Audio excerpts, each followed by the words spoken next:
강혜신의 오늘의 미국.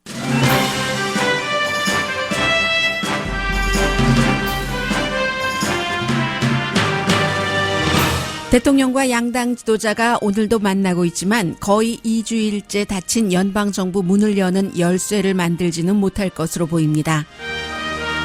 트럼프 대통령에 대한 평가에 대한 시각이 국내외에서 조금 달라지고 있습니다. 구소련의 아프가니스탄 침공은 정당했다는 트럼프 대통령의 말을 월스트리트저널은 사설에서 혹독하게 비난했습니다. 반면 미국의 시리아에서의 철군을 가디언 컬럼니스트는 신제국주의에서 탈피하는 옳은 결정이라고 지지했습니다. 북미 교착 상태를 풀려면 거창한 일보다 작은 이슈부터 실행해야 한다는 컬럼을 로이터 통신이 실었습니다. 김정은 위원장이 트럼프 대통령에게 보낸 편지는 오늘도 얘기거리입니다. 그러나 편지로 생긴 좋은 감정이 외교 정책에 그대로 반영되길 기대하는 건 넌센스라고 외교관이 지적합니다. 미국 정부가 이민 등에 있어 인권을 위반한 사실에 대해 유엔 조사를 거부하자 미국이 북한의 조인에 같은 행동을 한다는 지적도 나왔습니다. 연방 항소법원이 성전환자 군입대를 금지시키려는 트럼프 대통령의 행정명령을 지지했습니다. 지난 12월에 실업률은 늘어났지만 일자리 창출이 전문가 예상을 훨씬 뛰어넘자 백악관 경제자문이 불황은 없다라고 말합니다. 그러나 또 다른 백악관 경제자문은 미국과 중국의 무역 분쟁으로 애플은 물론 다른 많은 미국 기업이 고통받을 것이라고 경고합니다. 제러미 파웰 연방준비제도 의장은 만일 트럼프 대통령이 사임하라고 요청해도 사임하지 않을 것이라고 말했습니다.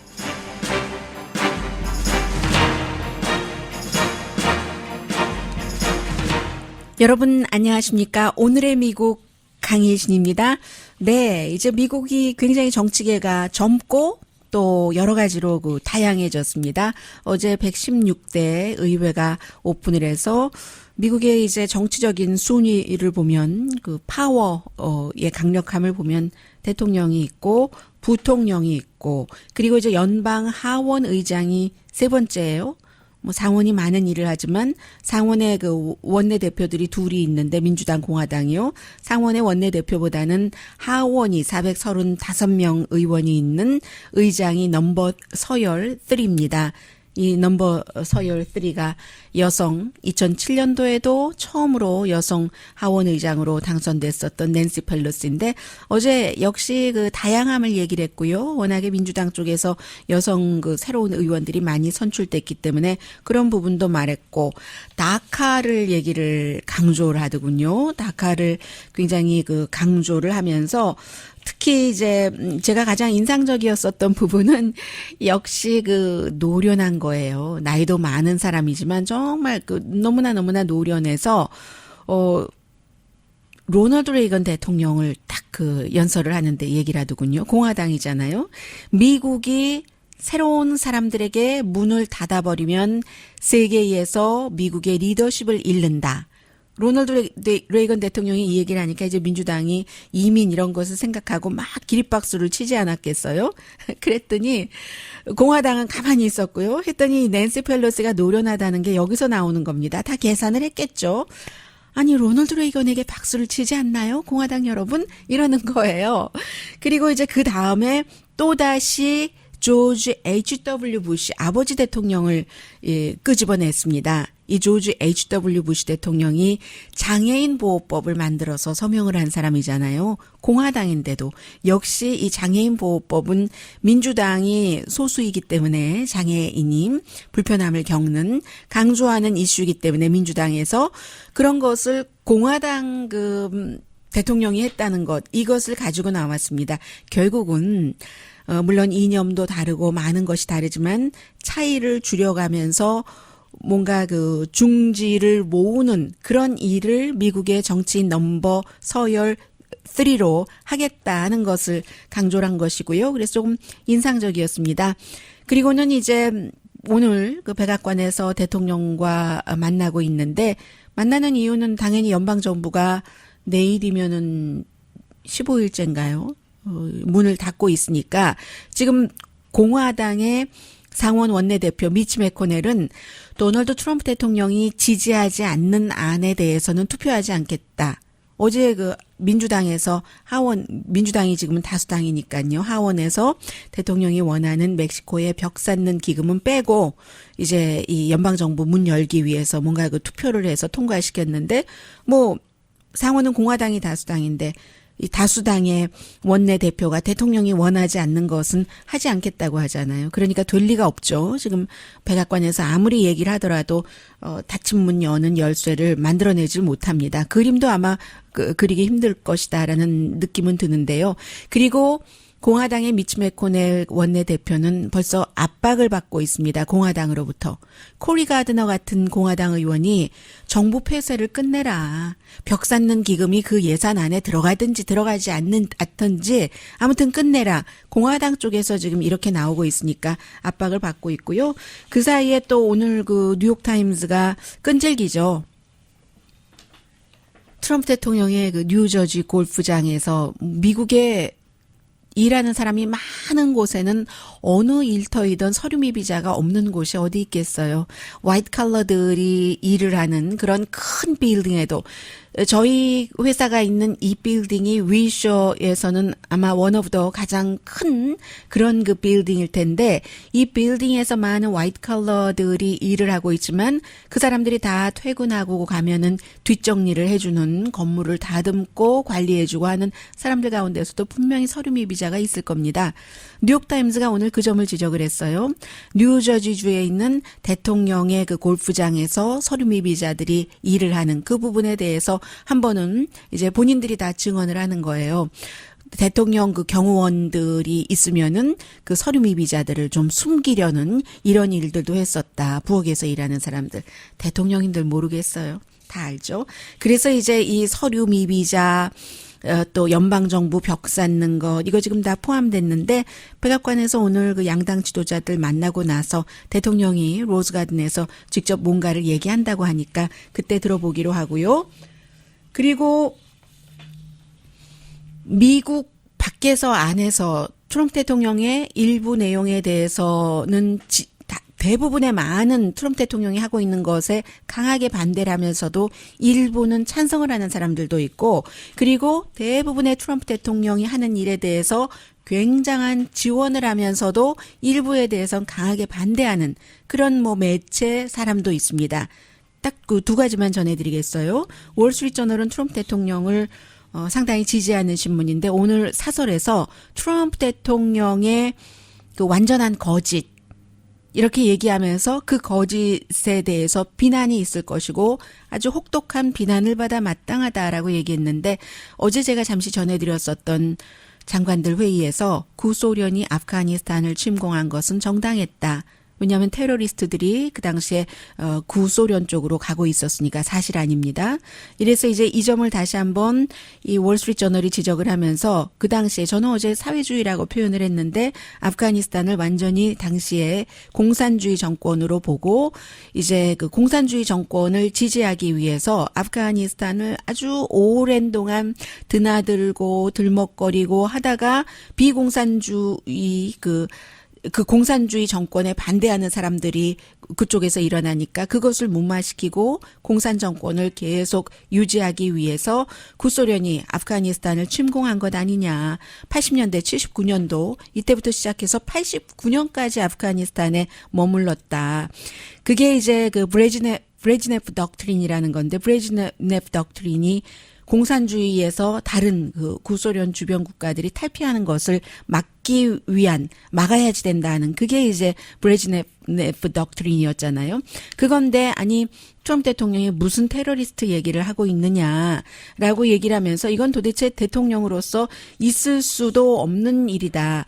해서 그 트럼프 대통령이 테러리스트 막기 위해서 아프가니스탄에 가서 구소련이 싸우느라고 돈과 에너지를 많이 낭비해서 멸망하고 말았다. 이렇게 얘기를 했잖아요. 완전히 사실과 다른 거예요. 월스트리트저널은 거짓이다라고 얘기를 했고 그게 바로 냉전의 이벤트였다.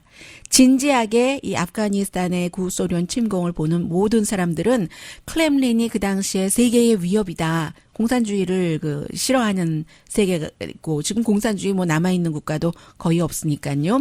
그런 것을 그 당시의 역사로 확인을 했다. 트럼프 대통령의 역사 깨기는 아무리 역사를 그런 식으로 거짓으로 깨려고 해도 실제의 그 현실, 역사적인 현실을 바꾸지 못한다 하고 비난을 했습니다. 트럼프 대통령이 이제 그 구소련에 그런 말을 하는 데는 지금 미국이 아프가니스탄에도 군대를 보내고 있고, 주둔하고 있고 또 뭐 철군은 한다고 하지만 시리아에서의 철군 비난이 워낙 많으니까 조금 그 늦춰서 할 뜻을 표현을 했는데 시리아에서의 미군 철군에 대해서는 지지하는 사람들도 많습니다. 그래서 란폴 그 부자 그 전현 연방 하원 의원 아버지와 아들도 이건 그 사람들은 자유주의자들이니까요. 당연히 철군을 하는 것이 맞다 했고 트럼프 대통령이 아주 그 싫어하고 골리기도 하고 하는 포카혼타스라고요. 인디안 추장딸이 문제가 있다고요. 엘리자베스 워렌 연방 상원 의원 민주당에선 가장 먼저 대통령 후보로 출마할 수 있는 그 분위기를 보인 엘리자베스 워렌도 시리아에서의 미군 철군은 옳다 했는데 영국 신문 가디언의 칼럼니스트 그 사이먼 젠킨스 씨 이분은 본인은 평생 미국을 굉장히 존중하고 흠모해왔던 사람이라고 얘기를 합니다. 트럼프 대통령의 뭐 멕시코에 벽을 쌓는다 이런 것은 그 다소 우스꽝스러울 수 있는 주장이긴 하지만 시리아에서의 미군을 철군하는 것은 상당히 지지를 하고 그리고 그 핵심은 모든 국가가 미국은 미국 문제를 먼저 풀어야지 되고 다른 국가들은 뭐 미국의 꼭 도움이라든가 미국의 개입에 의해서가 아니라 스스로의 문제를 풀어야지 된다. 이게 이제 그 이 사람의 주장이에요. 아메리카 퍼스트를 그 얘기를 하고 있는데 지금 트럼프 대통령은 완전히 세계적인 현상이다라고 강조를 하고 미국의 그 정치적인 기존 그 확실하게 파워를 잡고 있는 그런 사람들이 시리아에서의 미군 철군을 이건 미친 결정이다.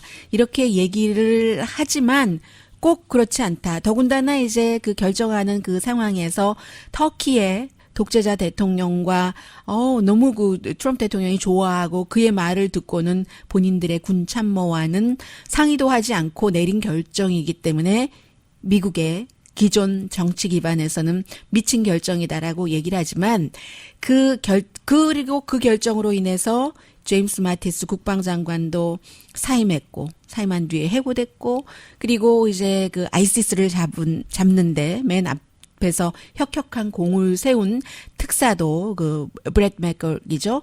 특사도 사임을 했고 크루도 조금 배신당했다고 하지만 그렇긴 하지만 트럼프 대통령이 지금 이런 결정을 하는 것은 캠페인 당시의 공약이었고 미국이 세계 여러 나라의 전쟁에서 빠지겠다는 또 미국이 더 이상 경찰 국가를 하지 않겠다는 공약이었다면서 어떠한 일을 추진을 하다가 퇴각을 할 때는 언제나 그 주변 같이 일을 했었던 사람들에게 그 정말 마음이 찢어지는 것 같은 아픔이 있고 트럼프 대통령은 그런 아픔을 표현하진 않았는데요. 지금 이 칼럼니스트의 얘기예요. Heartbreaking to friends. 그리고 적을 기쁘게 한다. 정말로 그것은 눈물을 나게 만들고 아주 그 부정적인 그런 그 반응도 가지고 오는데 그게 전에 버락 오바마가 역시 그 경찰 국가 안 하겠다고 하고 전쟁에서 빠져나오려고 할 때도 그대로 그 미국 대통령이 겪었던 것이다 하면서 지금 이 사람은 영국의 칼럼니스트잖아요. 영국도 계속 미국에게 시리아에서 미군이 주둔을 해야지 된다라고 주장을 하고 그래야 또 영국도 안전하니까요. 그런 걸 하지만 그건 무리다. 미국도 아메리카 퍼스트를 할 그럴 그 자격이 있고 지금까지 쭉 보면 그 바깥에서 미국이 세계에서 가장 그 안전한 나라라고 얘기를 하면서요. 전쟁은 끊임없이 해요, 미국이. 다만 미국 땅에서 하는 게 아니기 때문에 그렇죠. 해서 과거에 베트남에서부터 지금 쭉 그 시리아에 이르기까지 미국이 계속 그 해외에서 전쟁을 치러왔는데 이것은 신제국주의 헤게모니를 쥐려고 하는 것이지 과거 영국이 그랬던 것처럼이라고 표현을 하고 있습니다.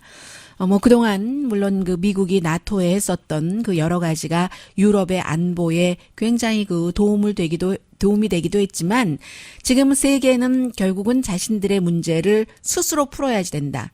사실 이 얘기가 앙겔라 머르켈 독일 총리가 트럼프 대통령 취임하고 나서 얼마 안 있다 아메리카 퍼스트 외치고 나토 마구 비난하고 할 때 그때는 굉장히 시니컬한 입장으로 우리는 우리가 스스로를 이제 미국에만 의지할 수가 없어 이렇게 얘기를 했잖아요. 마치 미국을 그 따돌린다는 식의 표현까지 포함이 돼서요. 그런데 그게 이제 2년이 지나니까 트럼프 대통령이 의도하지 않았던 어떤 자주 같은 것 한국에서도 지금 그 트럼프 대통령의 예측 불가능함과 때로는 괴팍스러움도 있는 그런 것 때문에 미국에만 의존하면 안 된다는 자주국방 의지 같은 것이 전보다 훨씬 확고해졌잖아요. 지금 가디언의 칼럼니스트도 똑같은 얘기를 합니다. 미국을 제외한 세계에서는 이제 그들의 국가의 문제를 스스로 푸는 그런 도전을 해야지 된다.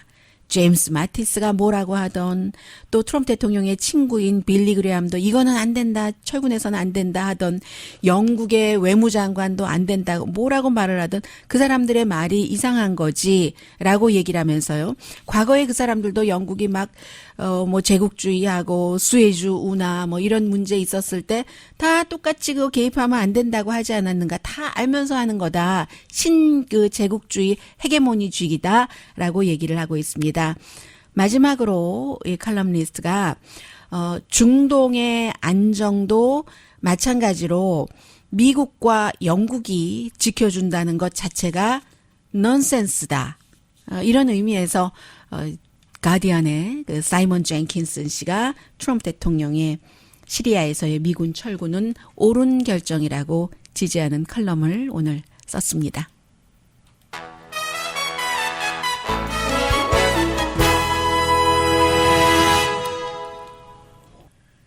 북한 관련 내용이 오늘 많이 들어오고 있습니다. 라디오 서울 방송 오늘의 미국 듣고 계십니다. 아니 미국을 세계적인 위치에서 북한과 비교를 하는 것은 전 처음 봤습니다. 같은 그룹으로 났어요. The Week라는 매체가 있는데 이 매체가 이제 영국에 본사가 있지만 미국에도 그 지사가 있어서 미국 뉴스를 많이 다룹니다. 내용 자체는 미국이 유엔의 인권조사를 거부한다 하는 것인데 거기에 이제 제목을 미국이 북한에 조인을 해서 북한과 마찬가지로 인권조사를 거부한다. 이렇게 제목을 달았어요. 왜냐하면 이제 그 유엔이라는 그 기구에 가입된 세계 국가가 뭐 거의 모든 국가가 가입을 해 있고 그리고 유엔이 서로 국제적으로 약속을 한 것이기 때문에 회원국들 사이에서는 기본적으로 좀 그 존중을 하죠. 그런데 북한이라던가 이런 나라는 뭐 유엔 결의안도 뭐 예를 들어 안 지킨다. 뭐 그 유엔의 결의안 쪽에서 볼 때는요. 북한은 그렇진 않다라고 얘기하는 적도 있고 실제로 뭐 국제 어떤 그 기구에서 한 약속을 안 지키거나 탈퇴하거나 그런 일을 하는 국가를 깡패 국가라고 하잖아요. 그리고 그 예사롭지 않은 국가로 보는데 미국이 지금 그렇다는 겁니다. 여러 가지가 있는데요. 미국 하면은 가장 뭐 물론 중국 같은 나라와 비교를 어떻게 하겠어요. 인권 위반을. 그런데 미국이라는 나라도 인구도 많이 있고 하니까 정부에 의해서 가난한 사람에 대한 그런 인권이라던가 이민자에 대한 인권, 표현의 자유, 정의 이런 부분에 대해서 유엔의 그 인권위원회에서도 미국에서도 이게 위반 사항이 있다 하고 조사를 하겠다고 하면은요. 트럼프 행정부가 허락을 하질 않는답니다. 뭐 꼭 트럼프 행정부 때만 유엔 인권 조사를 미국이 해야지 된다 하고 주장한 것이 아니라 오바마 시대에도 16번 조사를 했다고 하거든요. 트럼프 시대에는 전혀 지금 행정부가 협조를 하지 않고 있기 때문에 2번은 있었는데 그것은 그 전에 오바마 시대에 이제 다 절차를 밟아 놓았던 그런 것이고 절대로 인권 위반에 대해서 조사를 하겠다고 하면은 협조를 안 하고 유엔 조사관의 불만을 뭐 지난해 5월 달 이후에 계속 완전히 그냥 무시해 버린답니다. 미국의 뭐 유엔 대사 니키 헤일리를 얘기하죠. 그리고 미국의 국무부가 함께 이러한 것은 독재 국가나 하는 아주 그 위험한 신호다라고 표현을 했고요. 더 위크가 그랬고, 네, 그렇습니다. 뭐, 그리고 실제로 유엔 인권위원회에서 지난해 6월 달에 탈퇴를 했잖아요. 5월 달부터 그렇게 안 하겠다고 하다가 탈퇴를 하고, 대체로 이제 유엔에서는 이스라엘에 해가 되는 일들을 유엔에서 많이 한다. 왜냐하면 팔레스타인에 대한 이스라엘의 인권 위반 같은 것이 많으니까요. 그러니까 미국과 이스라엘이 손을 잡고 뭔가 그 유엔에 대해서 뭐 거부하는 몸짓과 거부권을 행사를 많이 하는데 이 인권 부분에 대해서는 뭐 북한과 조인했다는 표현이 좀 눈에 띄었습니다. 그리고 이 내용은 컬럼이 아주 깁니다. 긴데 제가 여러분들께 전해드릴 것은 뭐 1분 안으로 요약드리면 끝나는 그 정도가 될 것 같은데 왜냐하면 캐서린 H.S. 문이라는 웨슬리 대학교의 그 교수인데 라스트 네임이 문인 것을 보니까 이제 한국계인 것이죠. 그리고 요즘은 뭐 너무나 많이 북한에 관해서 여러 그 의견들이 나오기 때문에 물론 이분이 뭐 처음 어느 날 갑자기 북한에 대해서 글을 쓰신 것은 아닙니다만 미국 사람을 대상으로 썼기 때문에 로이터 통신이 컬럼으로 실어준 것이고 어피니언으로 실어준 것이고 그래서 이제 맨 뒤에 보면 이 컬럼은 로이터 통신의 입장과 일치하는 것은 아닙니다. 뭐 로이터 통신의 입장과 다르다고 하진 않았지만 그렇습니다. 그래서 이제 미국 사람들 세계인들을 상대로 쭉 쓴 것이기 때문에 김정은 위원장의 취임사가 어떻고 지금 미국과 북한과의 관계 또 한국과 미국과의 관계 뭐 이런 여러 가지를 쭉 설명을 하고요. 한국과 미국과의 관계에 대해서 문재인 대통령을 지지하는 측에서는 아무 문제가 없고 너무 좋다라고 얘기하지만 미국 쪽에서는 꼭 그렇게 보지는 않죠. 이제 문재인 대통령이 북한에 대해서 미국이 원하는 것보다는이라고 했지 이게 옳다 그르다라고 말씀드리진 않았습니다. 미국이 원하는 것보다는 너무 빨리 너무 많이 나가고 있기 때문에 사실은 미국과 한국 사이에서도 금이 있을 수밖에 없고 또 문재인 대통령으로서는 양쪽에서 다리를 놔야지 되니까 더 힘든 상태인데 문 교수는요. 워싱턴이 북한과의 이 현재의 교착 상태를 지금 뭐 트럼프 대통령은 좋은 얘기 많이 하고 있습니다만 그것은 감정적인 것이고 실제적으로는 업무에 있어서는 핵 문제를 논의하는 교착이잖아요. 이 교착 상태를 풀려면 두 가지를 얘기하는데 첫 번째는 사드를 제거해버리거나 미국이 한국에서 아주 간단하게 썼어요. 두 번째는 여기에 더 포커스를 문 교수는 뒀는데 너무 큰 것부터 하려고 하지 말고 작은 것부터 하자. 이것도 뭐 사실 새로울 건 없어요. 스티브 비건 특별대사가 얘기를 한 것처럼 인도주의적인 차원의 어떠한 지원 같은 거 중단했던 것 하고 또 방문할 사람들도 방문을 하게 하고 어떤 기금 같은 것도 주고 뭐 푸드 같은 거 줘서 북한 사람들을 굶지 않게 하고 이런 작은 것에서부터 시작하는 것이 큰 내용이 있는 협상으로 가는 오히려 더 빠른 길이다라고 주장을 하고 있는데 마지막에 이 말은 좀 와닿네요. 서로 이 두 리더들 간의 불신은 너무 자연스러운 거다. 두 나라 사이에 전쟁의 경험밖에는 공유하는 경험이 없는 국가의 지도자들 사이에서는 서로 믿지 못하는 게 너무 당연하다. 이렇게 얘기를 하고 있습니다. 그리고 아직도 미국과 북한은 기본적인 이해가 너무 없고 북한이 미국을 이해하는 것보다는 현재의 미국 행정부가 북한에 대한 이해도가 훨씬 낮겠죠. 트럼프 대통령이 되기 전에 북한에 대해서 얼마나 심각하게 많이 생각을 해봤겠어요. 그리고 아주 전문적인 지식이 없었던 게 당연한 것 아니에요. 그래서 이제 그런 서로 이해하지 못하는 그런 것이 너무 많은데 그런 그 바탕에서 비핵화라는 정말로 그 대단한 이슈를 풀어가려면은 스몰 스텝부터 밟아야지 된다 하는 문 교수의 지적이었고요.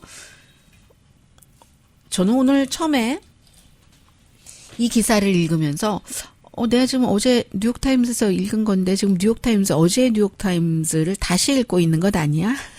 이렇게 생각해서 봤는데 워싱턴 포스트가 맞았어요. 워싱턴 포스트와 뉴욕타임스는 활자도 다르고 편집도 다르고 사진 쓰는 것도 다르고 뉴욕타임스는 기사에 그 비디오보다는 사진을 많이 싣고 앞에 싣고 하는데 인터넷 웹사이트의 경우에요.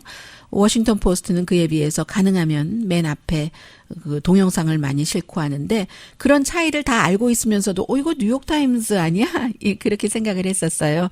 이 트럼프 대통령이 그 김정은 위원장에게 편지 방금 받았어요. 이 강요 회의할 때 했었던 그 편지 그 부분에 대해서 쭉 그 얘기를 한 건데 한 가지 다른 것은 이제 물론 그 역대 대통령이 서로 편지를 주고받기도 하죠. 그런데 예를 들어서 오바마 대통령이 2014년도에 비밀 그 편지를 이란에 보냈을 때 그때 이제 막 핵 협상을 하기 위해서요. 그런 때도 있었고 물론 그 편지 자체가 서로 그 감정을 좋게 하고 믿음을 빌드 하는데 도움이 되지만 그로 인한 실제적으로 문제를 풀기 위한 핵심으로 가는 영향력은 상당히 제한적이다. 이게 크리스토퍼 힐 전 주한 대사, 북한 그 대사였었던 그 사람을 포함해서 많은 전문가들이 하고 있는 건데, 예를 들어서 그 아들 부시 대통령 맞네요. 아들 부시 대통령은 그 김정일 에게 그 당시에 이제 편지를 좀 보냈으면 하고 주변의 참모진들이 분위기 좀 풀려고요. 그렇게 했었을 때 그 부시 대통령이 say no를 했대요. 그러니까 편지를 보내고 하는 것이 서로 감정 교류의 지도자들끼리 좋다는 얘기입니다. 왜냐하면은 그 부시 대통령은 나는 다시 태어난 복음주의자 기독교인 하면서 강철환 씨 이런 사람들을 백악관에 초대를 하고 막 그랬잖아요. 탈북자들을 초대하고 등등. 물론 트럼프 대통령도 처음에 그런 일 했었습니다마는. 그래서 하니까 그때 이제 그 참모진들이 플랜 B를 내세워서 그럼 북한에만 하는 게 아니라 똑같은 언어로 다른 5개 국가에 편지를 보내자 해서 아마 그랬던 모양이에요. 그래서 2007년도 12월 달에 평양에 편지를 보냈는데 그때는 김정일이 답을 하지 않았다. 이런 얘기를 하면서 이리저리 해서 요즘에 그 트럼프 대통령이 그 김정은 위원장의 편지를 이 사람에게도 보여주고 카메라에도 보여주고 하지만 그 결과 자체는 결과에는 좀 회의적인 그런 감정이 든다라고 얘기를 했고요. 그리고 트럼프 대통령이 이 부분에서도 사실은 틀리게 말한 게 있어요. 그날 보니까 한 2분 18초 정도를 북한에 관해서 편지 보여주면서 얘기를 하고 있던데요. 뭔가 잘 된다 하면서 이렇게 지금까지 나 이전에 북한과의 관계가 나빴었던 게 그게 80년이다라고 얘기를 했잖아요. It's been this way for 80 years라고 얘기를 했는데 80 years는 아니죠. 전에는 또 70년이라고 했는데 이런 것들이 사소한 것 같지만 대통령으로서 물론 혼돈할 수는 있어요. 저도 숫자를 자주 혼돈하고 하기 때문에 이해는 합니다만은 70년과 80년은 너무 혼돈하기에는 좀 혼돈의 명분이 약하고 그리고 또 이건 너무 중요한 것이고 트럼프 대통령이 전에도 70년이라고 했었는데 북한 정권 수립부터 하더라도 1948년이라고 보더라도 그래도 70년이잖아요. 그래서 이제 그런 부분도 있었다 말씀드리고요. 또 하나는 지금 CNN 방송이 계속 장소를 아시아로 하느냐 등등 얘기 나오는 거 보면은 트럼프 대통령이 김정은 위원장을 곧 만나고 싶어하고 어느 정도 추진을 하는 것은 분명해 보입니다. 그 사이에 이제 이 조성길 이집트가 아니라 이태리의 대사 대행이 지금 11월부터 잠적했는데 뭐 한국의 뭐 중앙일보나 TV조선이나 이런 언론들도 많이 뭐 태영호 전 공사가 TVA에 나와서 얘기를 많이 하니까요. 채널 A인가요? TVA인가요? 아무튼 조선일보와 관련이 있는 그 회사에서 케이블 텔레비전에서 많이 얘기를 하니까 그런 것도 인용을 하고 미국 언론이나 텔레그래프에서도 이것을 그 중점적으로 보고 있는데 지금 한국의 중앙일보는 아마 그 이태리에 있다고 했나요? 그런 것 같은데 일부에서는 이미 미국에 와 있다라고도 얘기를 하고 뭐 자녀가 한 명이다라고도 하고 두 명이다라고도 하는데 이 사람이 부인도 그렇고 부인도 무슨 의대를 나왔고 부인의 아버지도 누구고 이 대사 대행의 아버지도 누구고 너무 잘 아는 사람이기 때문에 외교관이 북한에서 해외에 나갈 때 자녀를 데리고 나간다는 건 이 사람은 변신하지 않을 사람이라는 거잖아요. 그래서 태영호 이 공사도 너무 깜짝 놀랐다는 거죠. 본인이 이제 그 조성길 그 대사 대행과도 일을 했고 그의 아버지와도 일을 다 해봤는데 상상도 하지 못했던 일이다. 왜 그랬는지는 모르죠. 그런데 이제 이태리의 대사 대행이 지금 망명 신청을 서구의 어느 국가인가 하면서 이태리는 아니라고 하고요. 이태리가 얘기하기를 하면서 어디에 있는가 이게 중요한 것은 미국이 관심을 갖는 것은 그만큼 이 사람의 백그라운드 때문에 백그라운드 때문에 그렇고 이태리는 유엔의 그 식량기구 프로그램이 그곳에서 그 이루어지는 곳이기도 하고 그리고 무엇보다도 자동차라든가 요트 뭐 대리석과 같은 김정은 위원장 주변에 건물을 지을 때 쓰여지는 것 아주 비싼 음식 피쉬라든가 아이스크림이라든가 이런 것을 다 이제 비행기로 보내고 그러는 곳이 이태리이기 때문에 중요하고 이 대사 대행이 48살이네요. 그리고 워낙에 그 백그라운드 때문에 북한에 대해서 많이 알고 있을 것이라는 거죠. 특히 이 텔레그래프 같은 경우는 이번에 신년사에서 김정은 위원장이 이 북한군에 대해서 얘기를 하지 않았어요. 아버지는 군사력을 굉장히 강조를 했지만 이 사람은 처음 시작 때부터 병진 정책을 강조하면서 이번에 얘기하지 않았다. 그것을 지금 미국이나 다른 나라에서는 군대를 장악했다고 하는데 완전히 장악한 것 아닌지도 모르겠다라고도 보고 있기 때문에 이제 그 군사력인 거 그리고 그 김정은 주변의 것에 대해서 많이 그 알고 싶어 한다는 그런 내용도 지금 많이 보도를 하고 있고요. 미국이 굉장히 그 관심이 많다는 겁니다. 보통 이렇게 망명 신청을 하거나 탈북을 하거나 하면 북한에 있는 그 가족들이 수용소 생활을 한다거나 다 아는 거죠. 그러면서도 왜 이런 그 망명 신청을 했을까? 뭐 굉장히 궁금한 일이죠. 이태리에서 2006년부터 2009년까지 공부를 해서 뭐 프렌치, 이탈리안 완전하고 영어도 거의 완전하다고 하거든요. 왜 대사를 했냐면은 왜 기억나세요? 이태리에서 그때 2017년 10월 달에 이제 그 미국이 아주 강하게 해야지 된다. 이렇게 하니까 이태리가 미국에 힘을 보탠다면서 대사를 추방을 했던가요? 그랬죠.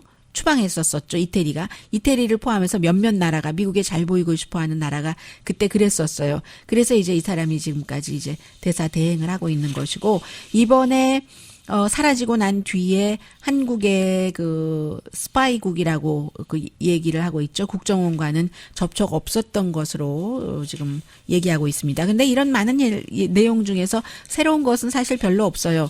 한국의 그 정치인이라든가 그런 쪽에서 나온 얘기들을 많이 취합해서 보도하고 있기 때문에요.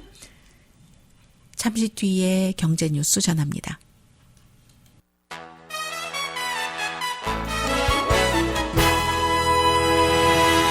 라디오 서울 방송 오늘의 미국 듣고 계십니다. 일희 일비는 에너지 낭비일 뿐 하는 게 요즘에 미국 주식 시장을 보면서 많이 느껴집니다. 어제 오늘의 미국 진행하는 동안에는 그 정도는 아니었는데 나중에 다우지수 같은 경우 600포인트 훨씬 이상 마이너스로 마감을 했는데 지금은 754포인트.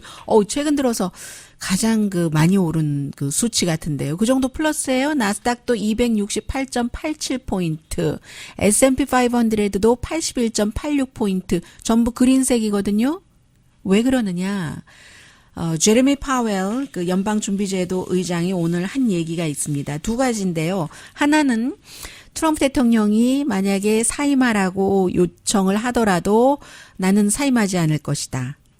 그리고 대통령이 해고할 수도 있다 이런 얘기 나왔었잖아요. 근데 그게 분명하지가 않아서요. 해고를 할 수 있는지 없는지 법적으로 연방준비제도가 독립기구이기 때문에. 그런데 본인 안 나간대요.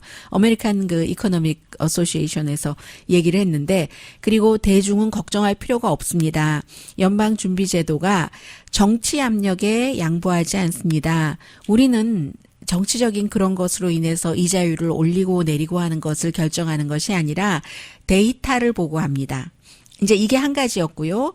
그리고 두 번째는 지금 인플레이션도 잡히고 마일드한 인플레이션이고 해서요. 이자율 인상을 조금 융통성 있게 할 수 있을 것 같아요. 하고 다시 한번 확인을 해준 거죠. 지난해처럼 4번 올린다던가 이런 게 아니라 2번, maybe 투자가 가운데서는 한 번도 올리지 않을 수도 있다고 보고 있거든요. 이제 그런 얘기하는 것들이 굉장히 플러스가 돼서 741이나 올라갔으니까 어제 640몇이었던가요? 마이너스 하고도 지금 오름세다 보시면 되겠고요. 그리고 또 경제 일자리도 좋게 나왔죠. 원래 예상하기는 12월 달에 18만 개 정도 늘어날까 했는데 웬일인가요? 31만 2천 개나 늘어났으니까 대단한 차이잖아요. 그리고 11월 달에도 원래는 15만 5천 개가 늘어났을 것이다. 잠정적으로 했는데 최종적인 집계가 17만 6천 개로 나왔습니다. 2018년 한 해 동안 전체적으로 260만 개 일자리가 만들어져서 2015년 이후에 가장 많은 일자리가 창출됐고요. 그런데 왜 실업률은 3.7%에서 3.9%로 내려갔는가? 아니 올라갔는가? 내려간 게 아니라요. 이제 일자리를 찾는 사람들이 늘어났고, 그리고 이제 부분적으로 임시직에서 일을 하다가 사람들이 이제 다른 곳으로 옮겨가는 그런 시기도 있고 해서 그렇지, 경제 수치 자체는 지금 좋은 거거든요. 임금은 1개월 전보다는 0.4%가 올랐고 1년 전보다는 3.2%나 올랐습니다. 헬스케어 부분 좋고요. 그다음에 제조업, 건축, 소매, 레저, 호텔 좋은데 문제는 다음이죠. 이 다음번에는 이제 이미 2주일 이상 연방정부가 폐쇄되기 때문에 그에 대한 여러 가지가 나올 테기 때문에, 그래서 지금 레리 커드로 경제자문이 당장에 커봐요. 경기 불황, 무슨 경기 불황? 이런 얘기를 하고 있거든요. 이 노동시장이 좋다는 자료를 가지고. 그렇지만 백악관의 또 다른 경제자문인 케빈 하셀 같은 경우는 어제 CNN 방송과 인터뷰하는 거 보니까 미국과 중국의 이 무역 전쟁 때문에요. 애플뿐이 아닙니다. 많은 미국의 기업 이윤 또 경제적인 성장이 예상했었던 것보다 훨씬 슬로우해질 겁니다. 또 기업이 고통을 받을 겁니다. 이렇게 얘기하는데 중국의 경제 성장 자체도 원래 예상했었던 것보다 훨씬 더 슬로우하게 둔화될 것이라고 하고 있잖아요. 그러니까 애플은 물론 미국과 중국의 무역 분쟁도 있기는 하지만 또 중국의 경제 성장이 슬로우한 것, 중국 사람들이 샤오미라든가 파웨이라든가 그런 전화기도 많이 쓰지만 그것보다는 애플을 갖고 있는 것을 아주 좋아하는데 중국 경제도 나쁘니까 또 덜 사고 비싸니까는요. 가격이 너무 엄청나게 차이가 나니까. 그리고 또 무역 분쟁 때문에도 그렇고 애플은 그렇다고 하지만 애플은요 또 새로운 거 개발해야 된다. 이제는 안 된다는 얘기도 있어요. 그런데 이제 다른 델타 에어라인이라든가 모든 곳에서 다 여러 가지 상황에 관광객들도 그렇고요. 좀 뭔가 미국과 중국 사이에 걸끄러움이 우리도 힘들게 한다는 것은 계속 이런 경고음은 나오고 있습니다.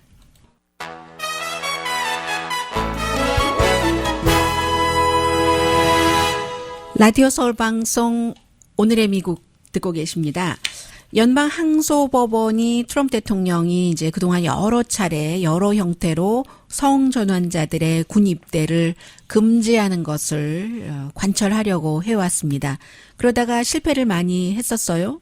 그래서 결국은 이제 하급법원에서 이건 아니다 하고 또 그 사임하고 해고된 제임스 마티스 국방장관도 그건 아니라고 하고 군인들에게 안심시키고 우린 다 똑같은 군인이다 해왔었는데 이제 그 워싱턴 DC의 연방 항소법원이 그리고 나서 대통령도 조금씩 그 변형을 시켰어요.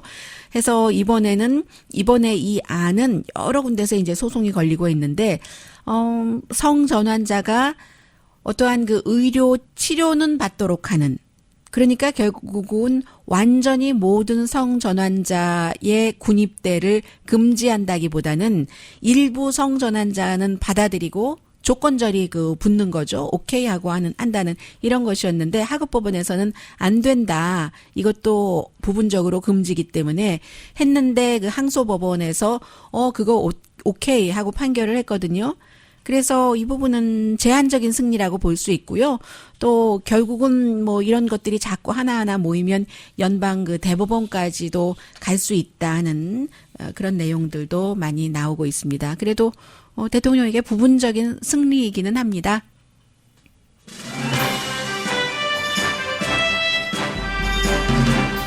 네, 어제 많은 사람들이 알렉산드리아 오카시오 콜테즈 보스턴 칼리지 다닐 때 29살로 여성 그 연방 하원 의원으로서는 최연소잖아요. 그런데 이제 21살이나 22살 때 보스턴 칼리지 다닐 때 학교 옥상에 가서 막 그 춤추는 그런 그 비디오 화면을 보수적인 어떤 사람이 올려서 말하자면 문란했다 하는 식으로 했거든요. 그런데 반응이 사람들이 의도하는 것과 달라요. 그것도 부분적인 것만 떼냈는데 많은 학생들이 제대로 긴 그 몇 분짜리의 음악 그 파일을 만든 겁니다. 그 사이에서 이제 이 그 하원 의원 것만 뽑았는데 많은 사람들이 보고 나서 뭐라고 얘기를 하냐면은 너무 발랄하고 좋네. 젊어서 머리도 그 반짝반짝 빛이 나고 그리고 뭐 노출이 있다던가 이런 것도 아니었거든요. 강혜신이었습니다.